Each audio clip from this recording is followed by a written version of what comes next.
Buenas tardes, es un placer para mí presentar en esta ocasión al doctor Oliva Leiva. Voy a dar una breve semblanza y hablar un poco de qué trabaja el doctor antes de empezar esta presentación. Muy bien, el doctor Oliva se graduó como licenciado en física en 2007 y tiene el grado de máster en ciencias físicas de 2011 obtenidos en la Universidad de La Habana, Cuba. De 2007 a 2012 fue profesor del Departamento de Física Teórica de la Facultad de Física de la Universidad de La Habana, donde impartió diversas asignaturas a nivel de pregrado y posgrado. Después, en el año de 2016, obtiene el grado de doctor en física en la UNAM, obteniendo además una mención honorífica por el estudio de las propiedades electrónicas y ópticas del grafeno deformado.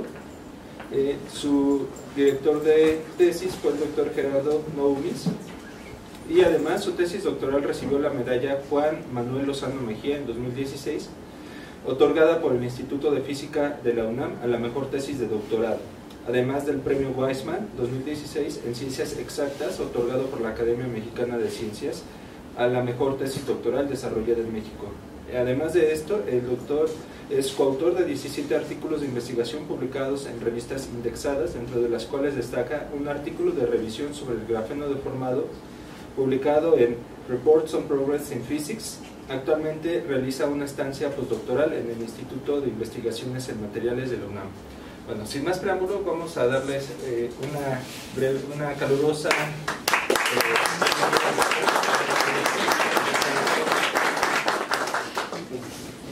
buenas tardes a todos.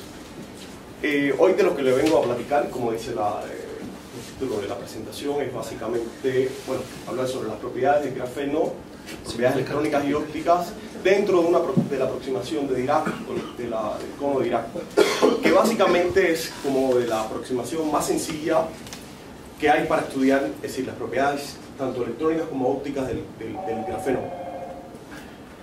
En general, bueno, la plática va a estar, no va a ser una plática muy extensa, es decir, voy a dar una motivación de por qué estudiar el grafeno deformado.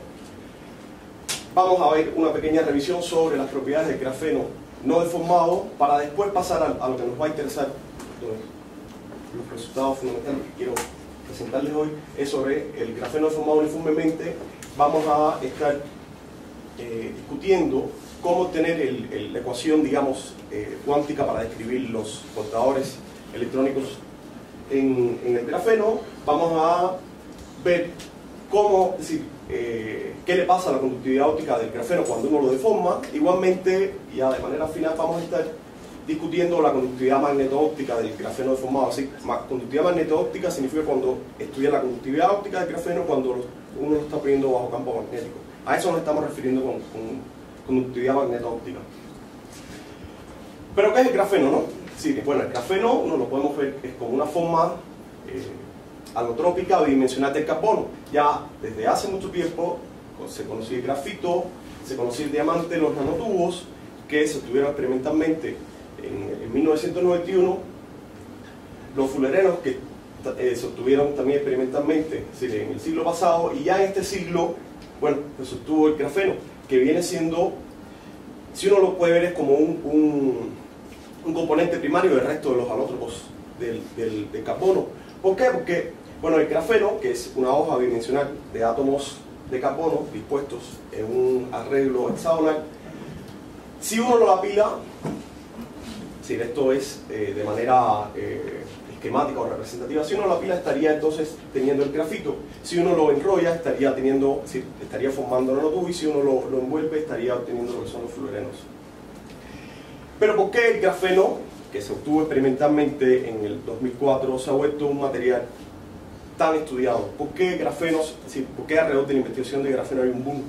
Bueno, y eso es esencialmente que el grafeno es un material que reúne, si lo combina, un grupo de propiedades mecánicas, eléctricas, térmicas y ópticas muy excepcionales. Es decir, si vemos aquí hay una comparación general con otros materiales, y el grafeno es tan duro como el diamante. Sin embargo, además el grafeno también tiene una movilidad electrónica tan buena o mejor que la de la plata.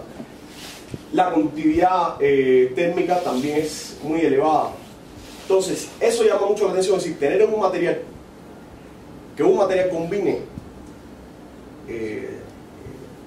todas estas propiedades. Si uno quiere llamarle superlativa, hay muchos adjetivos cuando uno ve la educación, hay muchas maneras de llamarle, como material maravilla, lo que sea, ¿no? Pero lo que a mí siempre me gusta poner como ejemplo ¿por qué grafeno es tan importante? Bueno, yo creo que un buen ejemplo es el proyecto europeo Graphene Flat Sheet. Este proyecto europeo, que empezó a correr desde el año 2013, tiene un presupuesto y es, bueno, hay otro similar, pero es en otra dirección, pero este junto con otro proyecto que estudia el comportamiento del cerebro, son los proyectos de investigación con más presupuesto en la Unión Europea.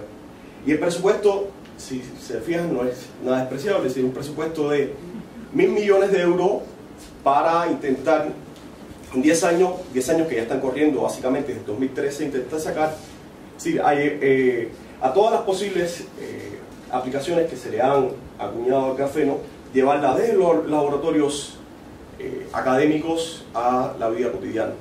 Es decir, este para mí es el ejemplo claro de que la apuesta por grafeno y en general los materiales bidimensionales es algo que va a tener una realidad y un impacto pronto en nuestras vidas. Entonces, pero la propiedad a la cual yo me he dedicado a investigar, cuando digo yo, siempre piensen en mi también asesor de doctorado, mi asesor también de postdoctorado. Voy a quizás estar hablando distintamente así, pero la propiedad, es decir, a la cual nos llamó atención, o la que rige gran parte de nuestro trabajo, es la siguiente, y es que el grafeno puede ser deformado por encima de un 10%.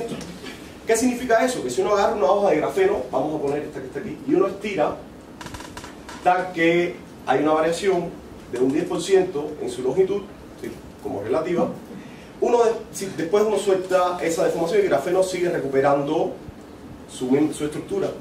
Y cuando uno busca cualquier otro cristal, porque el grafeno es un cristal bidimensional, pero es un cristal, cualquier otro cristal, digamos silicio, no soporta más allá de un 3% de deformación. ¿Y eso qué nos está diciendo? ¿O qué, por qué nos puede motivar? Porque nos está diciendo, mira, ¿por qué no deformar el grafeno para variar sus propiedades, el resto de sus propiedades? Sí, esa es una idea que realmente es una idea vieja, porque en la tecnología de silicio se ha utilizado deformar a silicio para modificar convenientemente sus propiedades.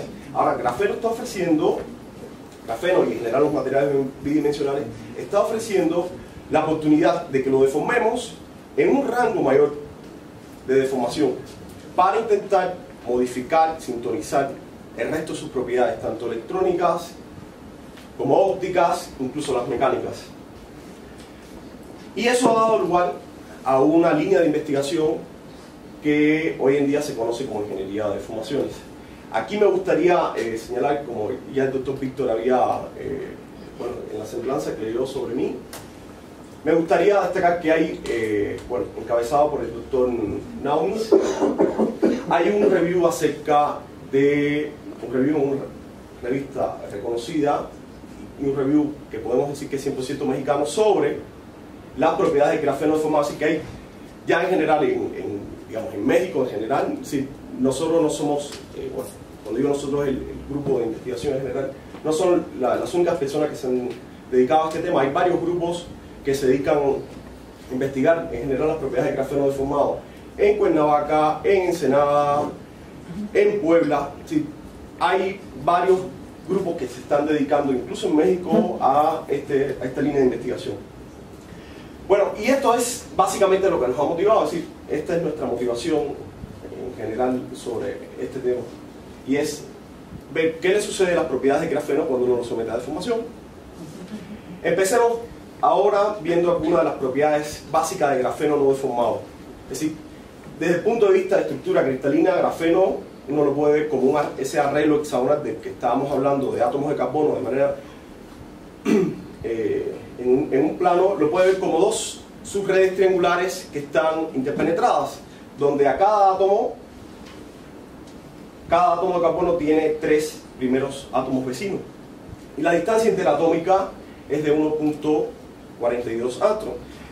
Si ahora uno se va al espacio recíproco, porque aquí vamos a estar pasando de espacio real a espacio recíproco, en el espacio recíproco de esta red que está acá, lo que quiero decir, lo que le presten atención es que la primera zona del plano es un hexágono.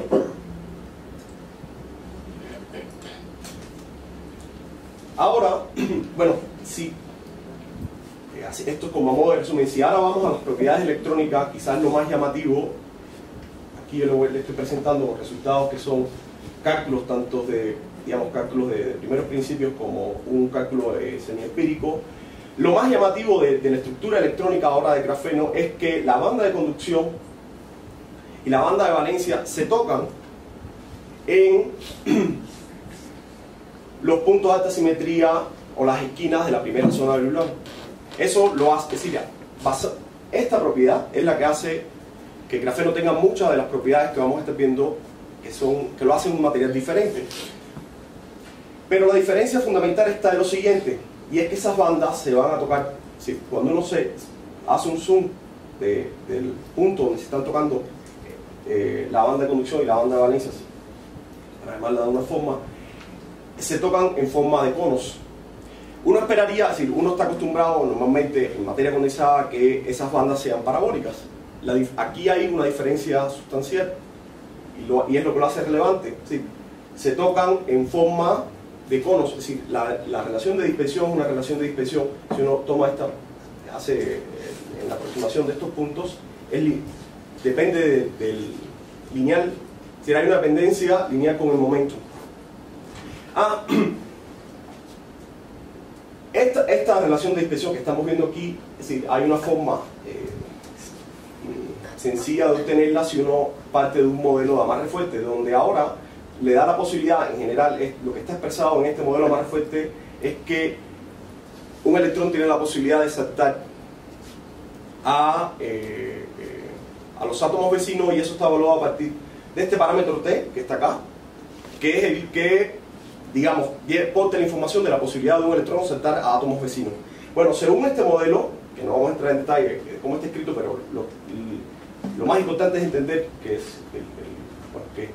partiendo de un modelo amarre fuerte uno puede encontrar la relación de dispersión tal que en las esquinas de la zona del Brillouin las bandas de valencia y la banda de conducción se tocan, y además se tocan de manera si la dependencia es lineal con el momento. Y aparece, bueno, si uno tiene una relación de dispersión, uno puede encontrar lo que le podemos llamar velocidad de Fermi, tomando la derivada de esta relación de dispersión, y obtiene que la velocidad de Fermi depende linealmente del parámetro exacto de nuestro modelo de amarre fuerte. Es decir, en el modelo de amarre fuerte, el parámetro fundamental es el parámetro exacto que me está describiendo a mí la posibilidad de un electrón de saltar de un átomo a su átomo vecino. Entonces, si ahora uno quiere encontrar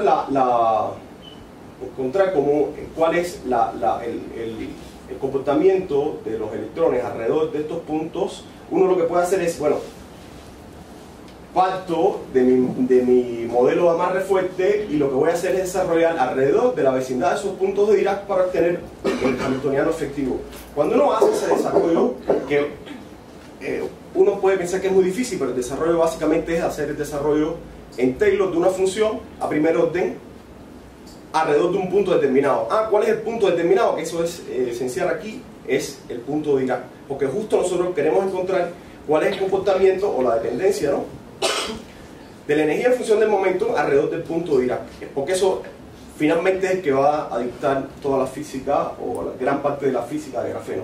Bueno, cuando uno hace ese desarrollo, obtiene este hamiltoniano, que escrito en funciones de matrices de Pauli, que es esta sigma que está acá, uno puede ver la analogía que trae con el hamiltoniano de Dirac que se cumple para partículas relativistas, que es este que está acá.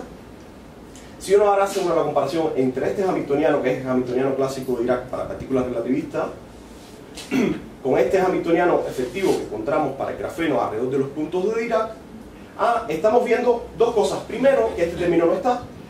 Así que los portadores de carga en grafeno se están comportando como si tuvieran masa cero, de manera efectiva, como si tuvieran masa cero.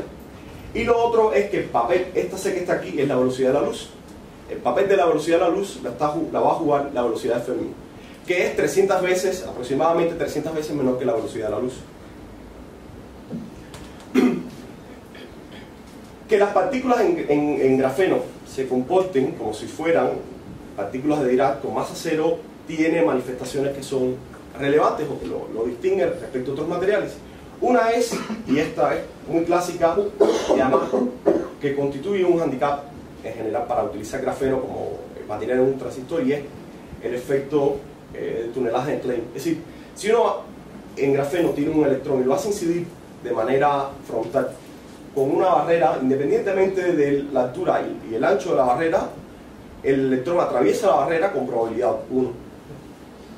Eso es gracias, bueno, al comportamiento efectivo, como si fuera una partícula de Dirac, y a la quiralidad, que no vamos a estar observando exactamente esa propiedad porque nos interesa enfocarnos, llevarnos el mensaje más como partícula de Dirac que estar viendo ciertos detalles.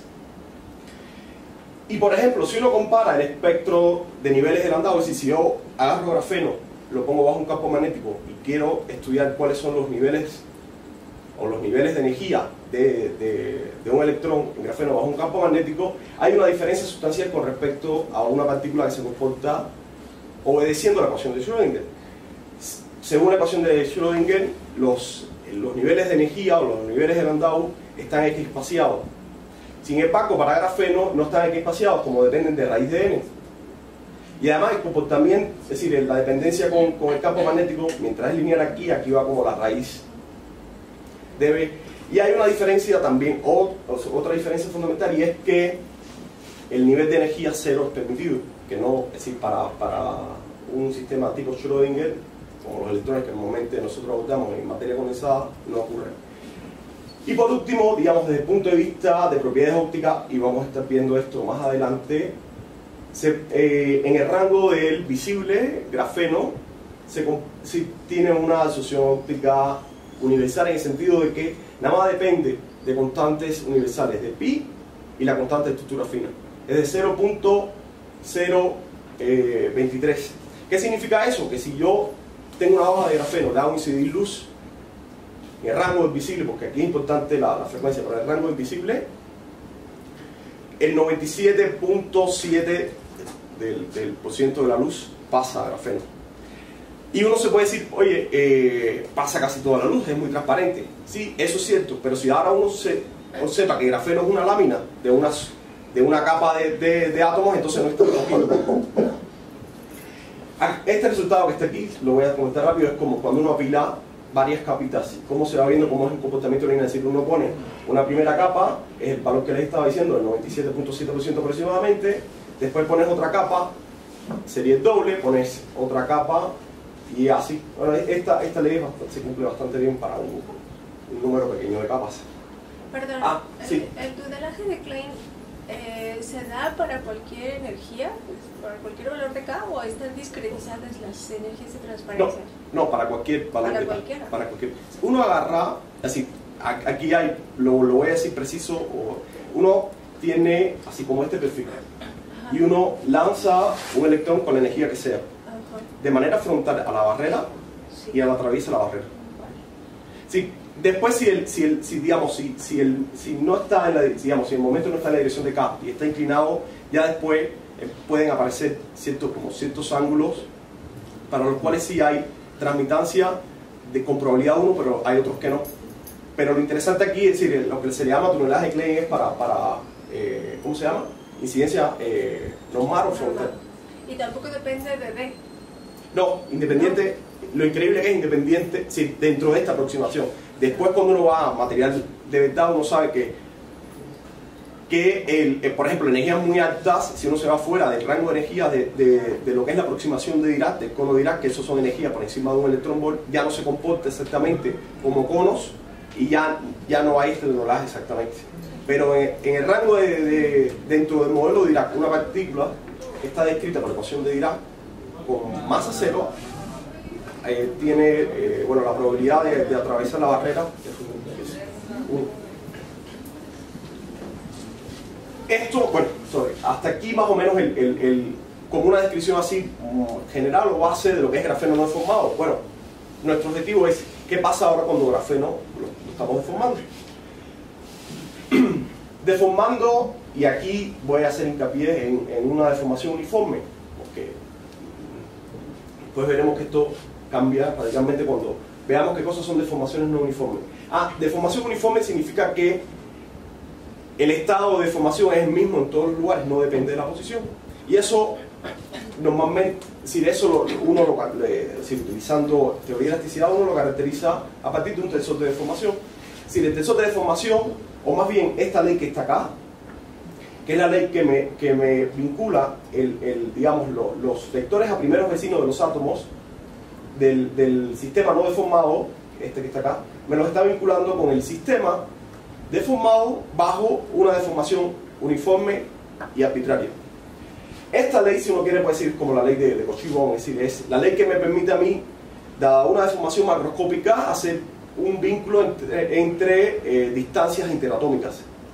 Porque es decir, el tensor de deformación normalmente es una cantidad macroscópica, uno la puede medir en el laboratorio, pero después uno dice, bueno, yo voy a suponer, y esta es aquí es donde juega el papel la ley de Cauchy-Bonne, que mis distancias interatómicas están variando según esta ley. Si esto está pasando en el espacio real, en el espacio recíproco también está pasando, es decir, que se está modificando. Si antes teníamos un hexágono como primera, este hexágono que está acá, digamos, el negrito marcado en negrito, como primera zona de Big Bang, cuando yo estiro, por ejemplo, en la dirección X, ¿qué le pasa al espacio recíproco? Se contrae, le pasa lo contrario. Entonces, cuando yo estoy estirando en la dirección X, está en esta dirección, lo que le pasa ahora a mi primera zona de Big Bang es que se movió. Si se contrajo. Si ya ahora los puntos de alta simetría se corrieron, pero hay formas, es decir, está muy bien descrito cómo se mueven esos puntos. Y ahora uno pensaría, bueno, si ahora yo quiero obtener el hamiltoniano efectivo de Dirac para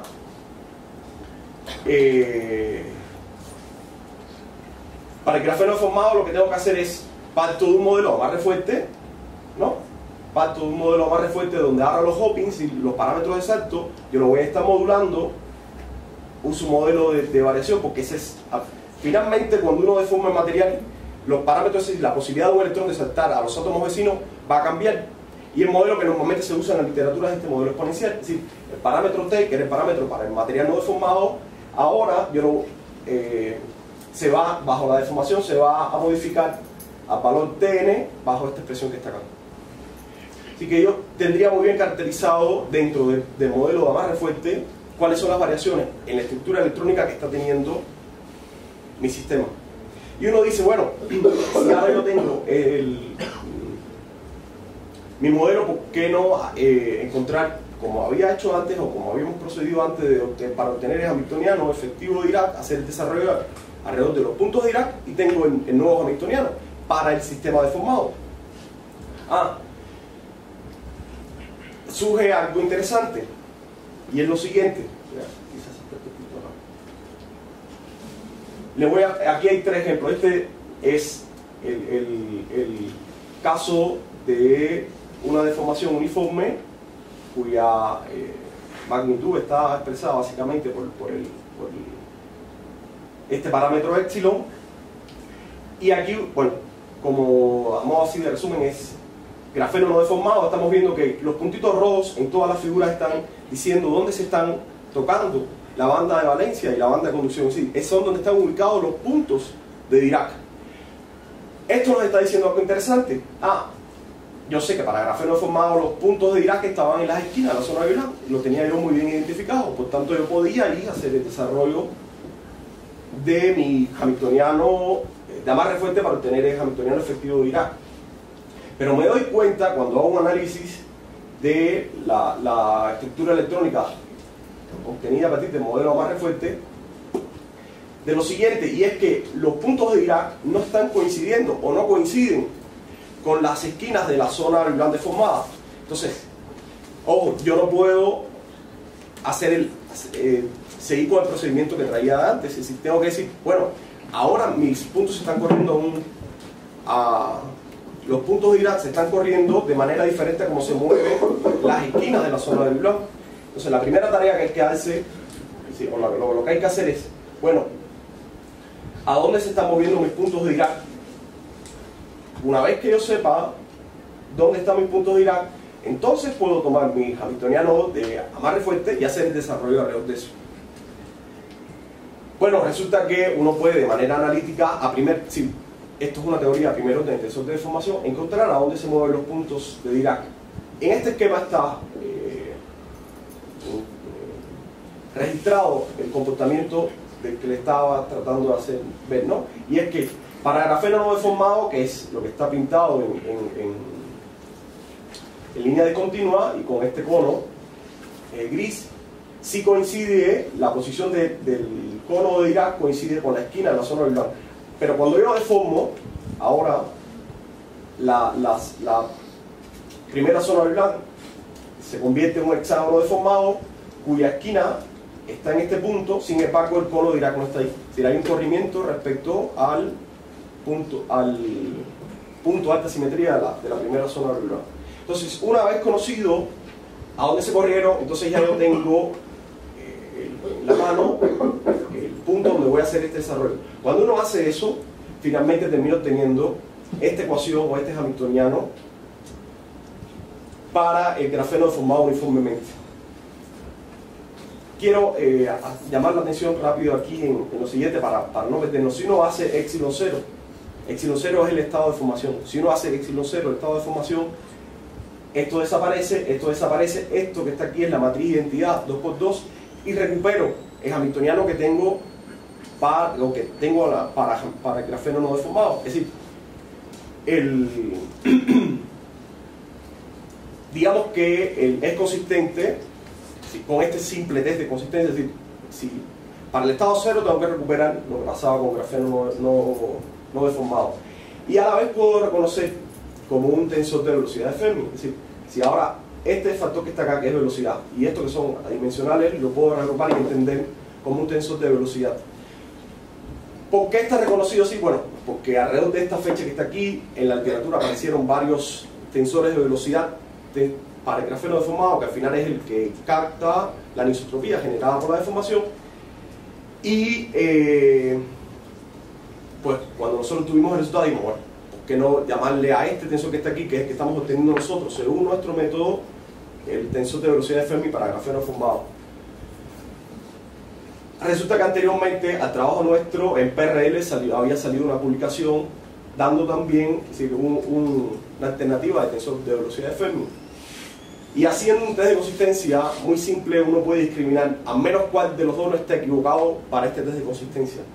Si uno supone una deformación isotrópica del grafeno, es decir, que lo está deformando hidrostáticamente, también se le puede decir, es decir, lo está estirando en todas las direcciones de igual manera, eso de manera matemática uno lo representa así, es decir, es la magnitud de la deformación y en la matriz 2×2, pues resulta que independientemente de cualquier desarrollo que yo haga, un análisis únicamente con las manos me dice a mí que la velocidad tiene que tomar esta forma final.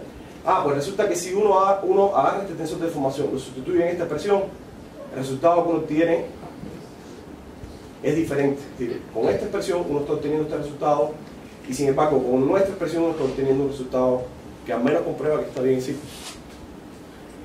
Y esto nomás, yo creo que para los estudiantes que sirve es que una vez que uno tenga un resultado uno puede normalmente siempre encontrar, llamémosle test de consistencia, pero puede ser casos límites para darle o ver que nuestro resultado tiene cierto sentido. Y este era un caso límite muy trivial que sin embargo podía o puede rápidamente desmantelar que un tensor de velocidad puede estar mal o no dado.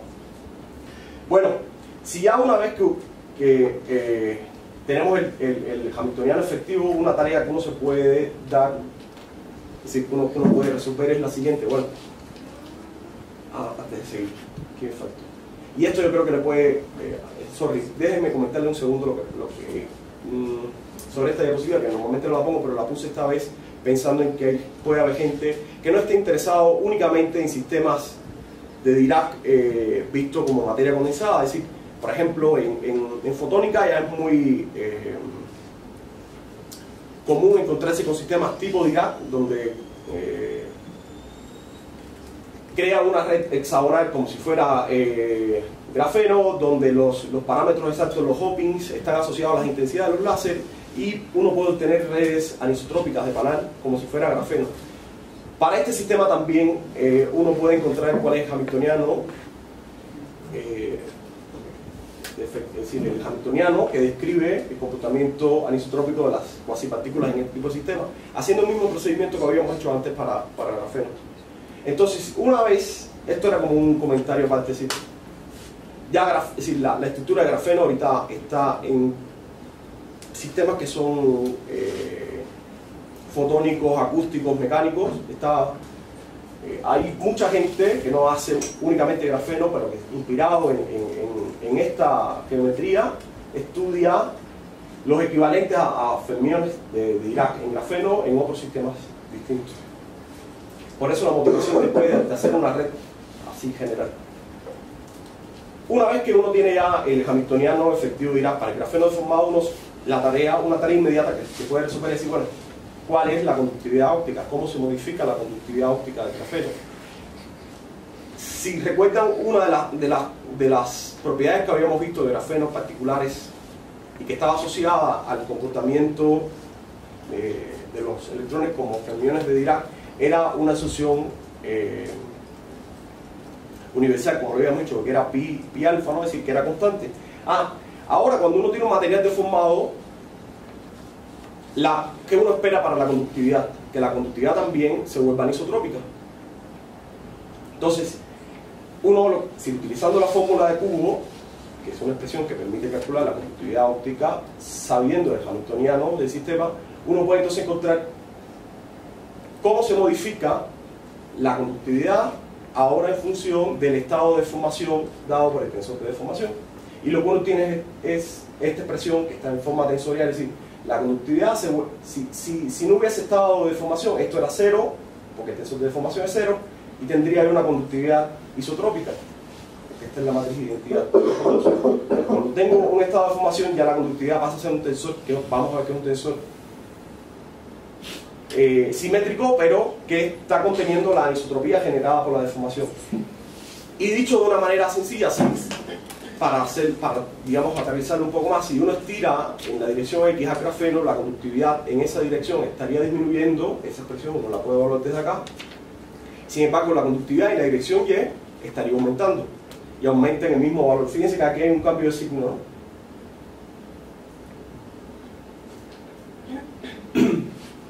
Eso también, es decir, este resultado uno lo puede generalizar a redes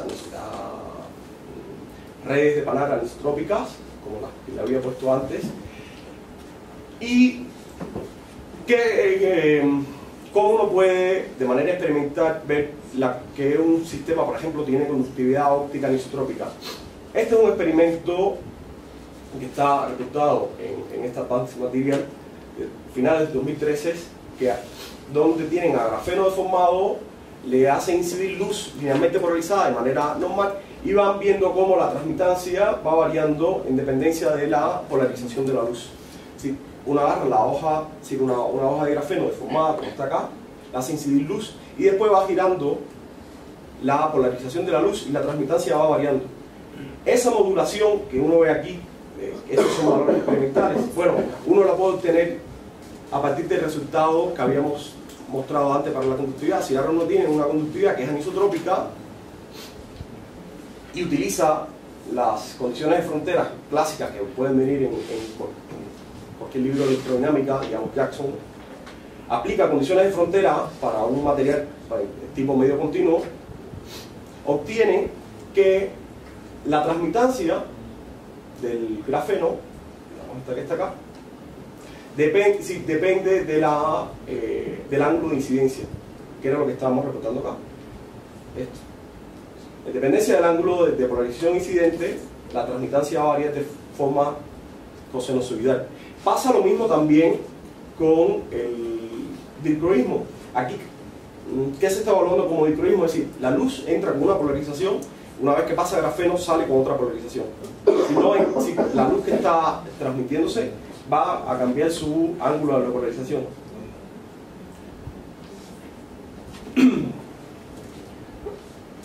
Bueno, aquí hay como un resumen de lo que estábamos viendo hasta ahorita, es decir, grafeno bajo grafeno deformado, el tensor de conductividad es un tensor simétrico. Y un tensor simétrico porque las componentes fuera de las diagonales son iguales. Pero ahora uno puede decir, bueno, supongamos que tenemos grafeno no deformado. Grafeno no deformado, ahora bajo un campo magnético, es decir, pensemos en la conductividad magneto-óptica de grafeno no deformado. En ese caso, y esto no es raro porque básicamente es la propiedad de la conductividad de Hall, es que el tensor de conductividad es un tensor antisimétrico, es decir, las componentes fuera de la diagonal son de signo opuesto. Y uno puede decir ahora, bueno, ¿qué pasa? Eso tiene, como está dicho aquí, tiene consecuencias en los experimentos. Una es que la transmitancia depende del ángulo de la polarización incidente, como habíamos visto en el experimento que les comenté, y esa dependencia no está para el caso de una conductividad magneto-óptica. Ahora pensemos, supongamos que queremos poner grafeno deformado bajo un campo magnético. ¿Cómo uno esperaría que fuera la conductividad magneto-óptica del grafeno deformado? Si yo sé que para grafeno deformado la conductividad es un tensor simétrico que tiene implicaciones físicas sobre la transmitancia, rotación, el resto de las propiedades ópticas, y por otro lado sé que para grafeno no deformado bajo un campo magnético pasa lo contrario, el tensor de conductividad es antisimétrico y tiene otras. Bueno, resulta que uno, utilizando igual fórmula de Hugo, puede demostrar que el tensor de conductividad finalmente termina siendo un tensor que no es ni simétrico ni antisimétrico, porque las componentes fuera de la diagonal son diferentes. Y la motivación general de esto viene por lo siguiente, porque en la literatura incluso a veces uno se puede encontrar que la gente, por otros métodos que no sean a lo mejor analíticos, o sean métodos numéricos, puede evaluar la conductividad del grafeno deformado. Calculan, digamos, esta componente que está acá arriba y dicen, ah, bueno, es que la componente de la que está acá abajo va a ser la opuesta. Y piensa entonces que si puede llegar a la conclusión falsa de que la deformación puede generarme a mí el mismo comportamiento que yo tendría bajo un campo magnético. Y la respuesta es no. Es decir, las consecuencias de aplicar deformación sí me puede a mí estar variando, digamos, la transmitancia, pero nunca voy a tener el escenario de un campo magnético para deformaciones que son uniformes. Y eso está dado básicamente, así al final de todo, por la propiedad de la simetría del tensor. Mientras una deformación me genera a mí un tensor simétrico, o me va a estar ejecutando una respuesta simétrica, cuando uno ya rompe esa simetría con un campo magnético, el tensor se vuelve antisimétrico, y finalmente cuando el escenario contiene las dos cosas, deformaciones y campo magnético, pues el tensor no es ni simétrico ni antisimétrico. En general, en un escenario como este, uno sigue teniendo, es decir, puede caracterizar la respuesta, no es que pase nada muy diferente, ¿no? Sino que sigue teniendo una modulación de la transmitancia en función del ángulo de incidencia. Igual pasa para la propiedad que llamamos vitroísmo, que es el cambio de la proyección incidente con grafeno deformado. En general, ¿qué hemos visto? Bueno, en el caso de grafeno deformado, y es que para derivar el hamiltoniano efectivo del grafeno deformado hace falta tener en cuenta tres efectos. Uno es la deformación de los vectores bases y que se está deformando la red en el espacio real. Otro, que hay un cambio en las integrales exactos, los parámetros exactos, producto de esa deformación, y que los conos de Dirac se corren. Aquí hay, lo pongo en negrita porque creo que es el punto más llamativo. Es decir, los primeros efectos todo el mundo lo entiende de manera natural. Es decir, cuando yo deformo, los parámetros OPI se van a estar variando, pero lo que no es tan evidente es que los puntos de Dirac estén fuera de las esquinas de la zona de Brillouin, deformada. Eso realmente no es tan sencillo, entonces hay que tomarlo en cuenta. Después que la anisotropía inducida por la deformación puede ser capturada por un tensor de velocidad de Fermi, que una teoría de primer orden, como la que les he presentado hasta aquí, no revela la simetría hexagonal de grafeno. Es decir, cuando uno deforma, en esta teoría, cuando uno, los resultados que tiene, está diciendo, no está distinguiendo si la deformación está en la dirección, digamos, en una dirección de grafeno o en otra. Ya cuando uno ve la red de grafeno se da cuenta que las direcciones son diferentes. Uno tendría que irse a una teoría de segundo orden que ya está hecha para poder revelar la simetría hexagonal de la red de grafeno. Bueno, finalmente la conductividad óptica de grafeno deformado resulta un tensor simétrico, cosa que contrasta con la conductividad magneto-óptica de grafeno no deformado, que es un tensor simétrico, y finalmente un resultado que a mí me gusta concluir, porque incluso he visto recientes pláticas en eventos muy importantes hablando sobre que la deformación puede conducir a un efecto óptico, y eso no puede ser. Esto dice, esto que está acá está diciendo que eso no es posible. Y muchas gracias por la atención. Yo normalmente me gusta poner esta gráfica, es decir, esta foto que está acá, que al final es una foto del Museo de Somaya, es como una pequeña visión del Museo de Somaya como grafeno deformado, ¿no? Yo creo que es la primera vez que llamo la atención sobre el asunto, porque nunca nadie me dice, ¿y eso es el Museo de Somaya? Y yo digo, bueno, mejor ya lo digo una vez, porque si no, no me van a decir.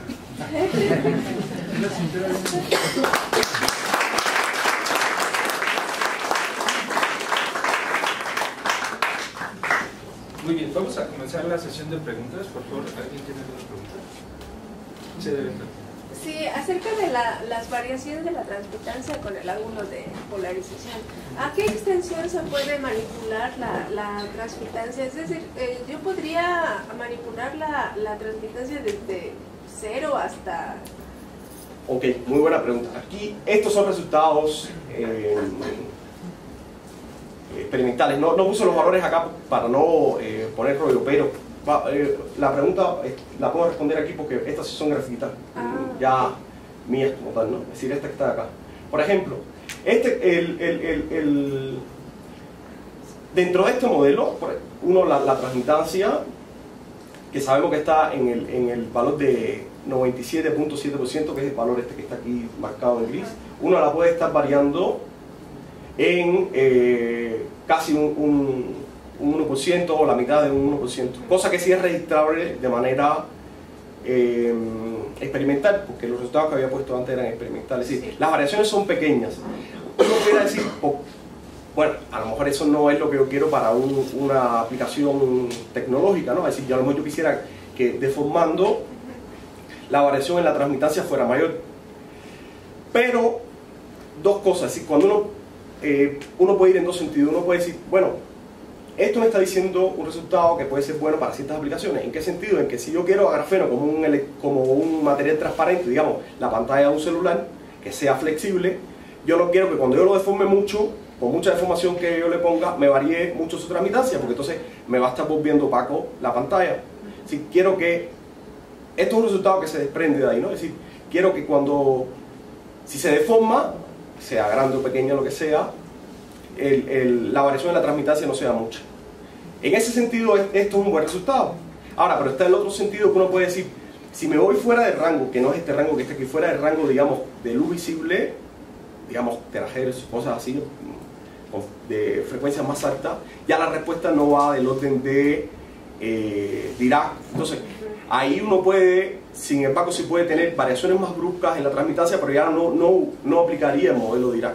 Tendría que aplicar un modelo de más fuerte, digamos, completo, para ver, y eso sí está reportado en los últimos años, de cómo, utilizando deformaciones en un rango de frecuencias diferentes, las deformaciones me pueden modular en porcientos grandes la transmitancia. Dentro del rango de luz visible, que es donde aplica muy bien esta descripción de Dirac, las deformaciones no van más allá del 1%. Son pequeñitas. ¿Y el infrarrojo, por ejemplo? Exacto. Para infrarrojo funciona muy bien y para visible. Okay. Ya cuando uno se va a energías más altas, pues el modelo no empieza a funcionar bien justo porque uno se está yendo fuera de lo que le llamamos cono de Dirac o aproximación del cono de Dirac. Voy a volver tantito acá rápido, a ver si me da tiempo. Aquí no. Cuando uno se va a energías más altas, está excitando, digamos, estados en esta zona, pues ya la aproximación de cono no es tan buena.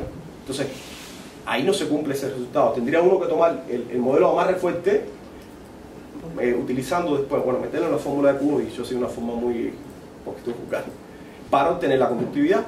Y ahí entonces uno sí puede ver, y le digo, si hay resultados de incluso el principio de este año de gente evaluando cambios bruscos en la transmitancia a partir de deformaciones que son razonables, como hasta el 5%.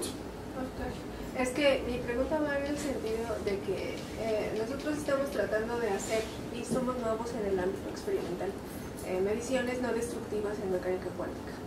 Y se pueden trabajar, por ejemplo, con interferómetros de Mach-Zehnder, pero para modular, digamos, este tipo de mediciones o la generación de estados cuánticos apropiados, se requiere un material que tenga, que sea semitransparente, pero que se pueda modular la transparencia, digamos, en un rango más grande.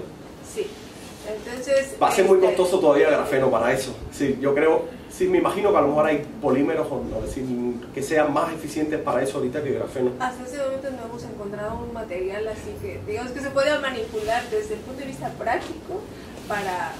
No, grafeno todavía no creo que le sirva, porque incluso este resultado que está acá, en esta publicación, tienen una foto de montaje experimental. Entonces tienen unas pinzas mecánicas doblando grafeno, haciéndole incidir luz para obtener esto. Entonces, no creo, ahorita no creo que sirva mucho como... Lo que pudiera ser, a lo mejor, habría que ver si con otros materiales también bidimensionales o más de una capita de grafeno, porque aquí yo me estoy refiriendo solo una capa, a lo que llamamos grafeno, después varias capas de grafeno, multilayer, ¿no? de grafeno, pudiera ser que a lo mejor sí sirviera. De hecho, hay una cosa que yo estoy y que no he hecho, y que creo que pudiera tener ese sentido de aplicación, es decir, poner como varias capas de grafeno deformadas y rotarlas para estudiar cómo cambia la transmitancia, porque ahí hay un juego de parámetros ya, sí, claro. No solo son el número de capas, como había presentado inicialmente. Ahora, ponerle deformación te da un grado de libertad como para jugar con la transmitancia del sistema. ¿Alguna otra pregunta? Ay, yo quiero hacer un punto. ¿Sí? Sí. Cuando cambias la deformación para que sea no uniforme, ¿cambia la modulación de la transmitancia? Sí.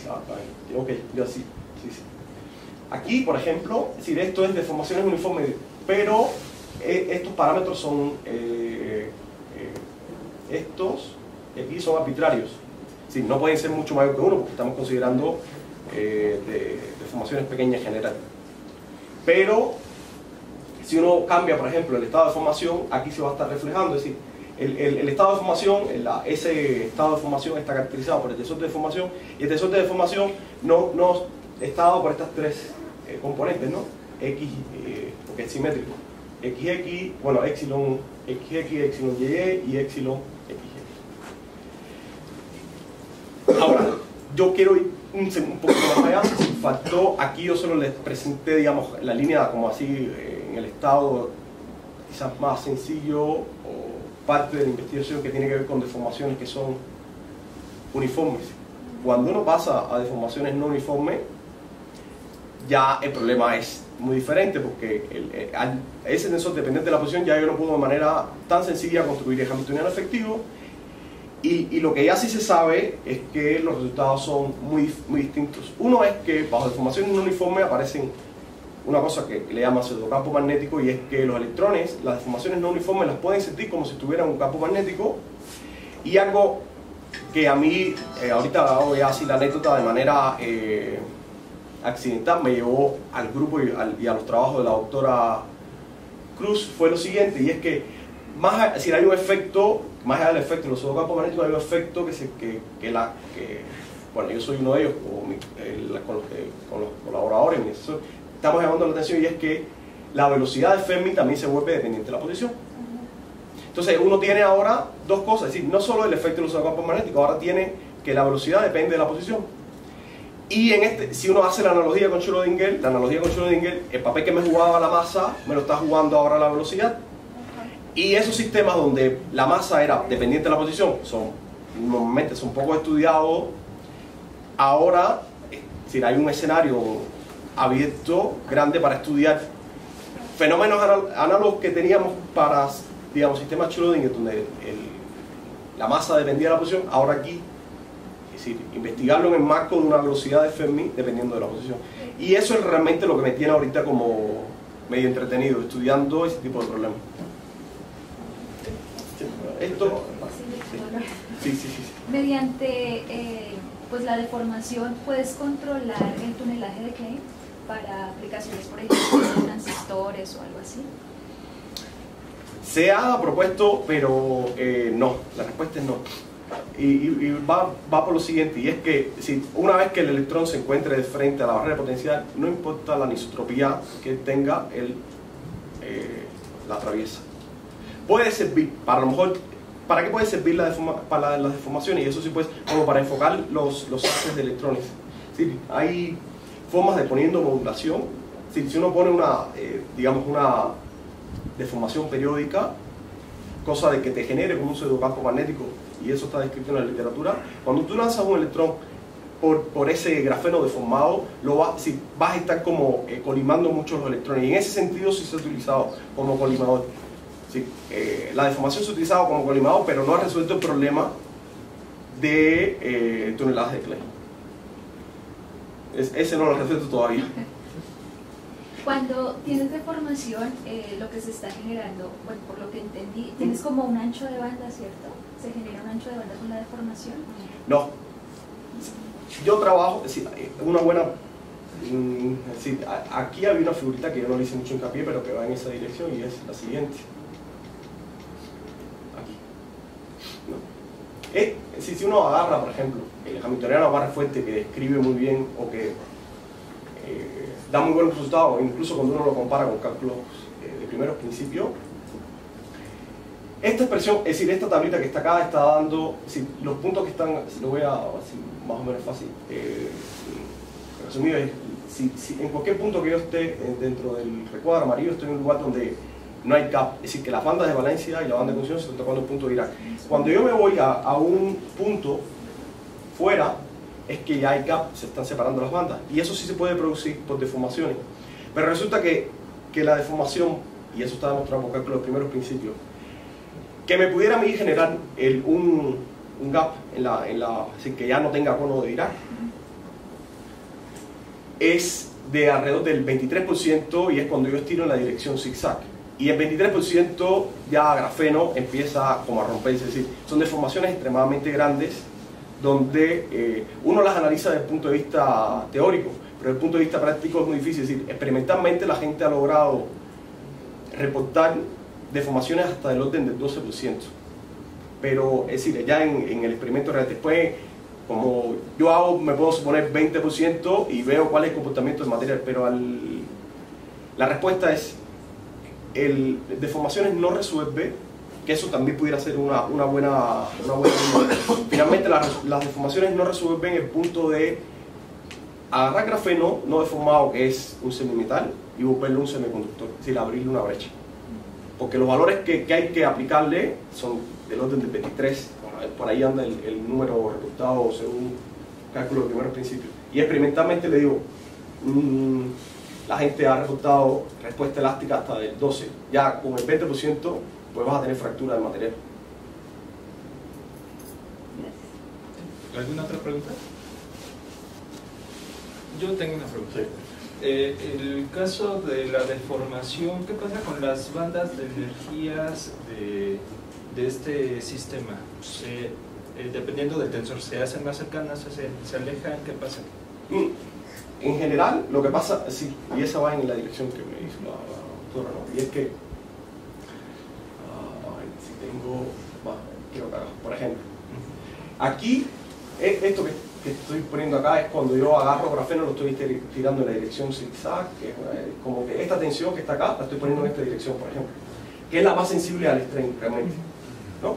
Entonces, esto me está diciendo, si yo hago un corte, Entonces, en la relación de expresión, ¿cómo depende ahora mi banda de valencia? Sabemos que la de conducción, sabemos que la de valencia es simétrica para el gráfico. Entonces uno puede ver aquí, lo voy a buscar para varios valores de la deformación, ¿no? Que los conos inicialmente estaban aquí, ¿no? Y este era un cono, este era el otro. Cuando yo los voy estirando, voy aumentando el valor de la deformación. ¿Qué le va a pasar a los conitos? Se van a ir acercando, se van a ir acercando. Llega un punto en que este valor que está aquí, bueno, aquí está el 23%, está aquí en esta gráfica. Llega el punto en que incluso la banda se vuelve parabólica, se vuelve Schrödinger, y un resultado interesante, en la dirección Y sigue siendo lineal, sigue siendo Dirac, sin embargo un sistema mezclado, es decir, en ese punto exacto donde las bandas se van a empezar a separar, se comporta en la dirección X como un sistema Schrödinger y en la dirección Y como un sistema Dirac. Y después finalmente se termina separando. ¿Sí? Esto tiene un espejo, ¿no? En la banda de abajo está el espejo. Y eso es lo que pasa, es decir, los conos, cuando uno empieza a deformar, los conos se van a empezar a mover.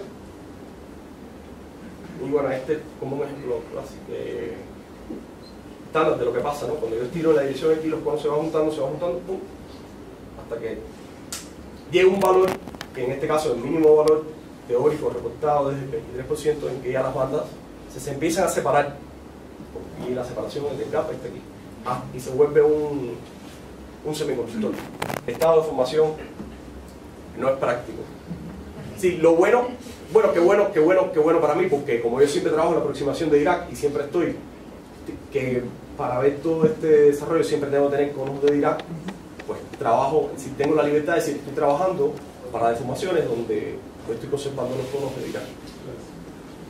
Pero sí, de hecho uno encuentra después por ahí, uno se da cuenta que todo el problema se entiende porque uno se encuentra resultados de DFT, por ejemplo, y dice, bueno, yo voy a hacer una combinación que no es un strain axial, le voy a poner strain de cizalladura, y veo que los valores que necesito para generar el gap, que es lo que todo el mundo quiere para volverlo en un motor para ciertas aplicaciones, y resulta que la gente dice, este resultado es novedoso porque estoy poniéndole valores al tensor de deformación más pequeño.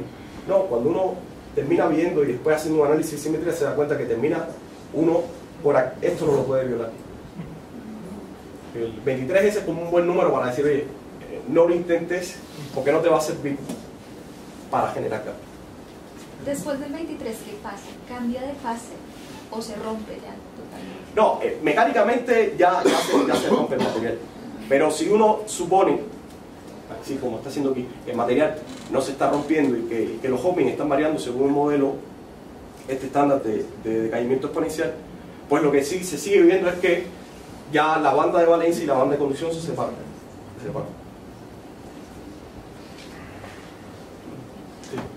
¿Alguna otra pregunta? Si no es así, bueno, vamos a agradecerle al doctor.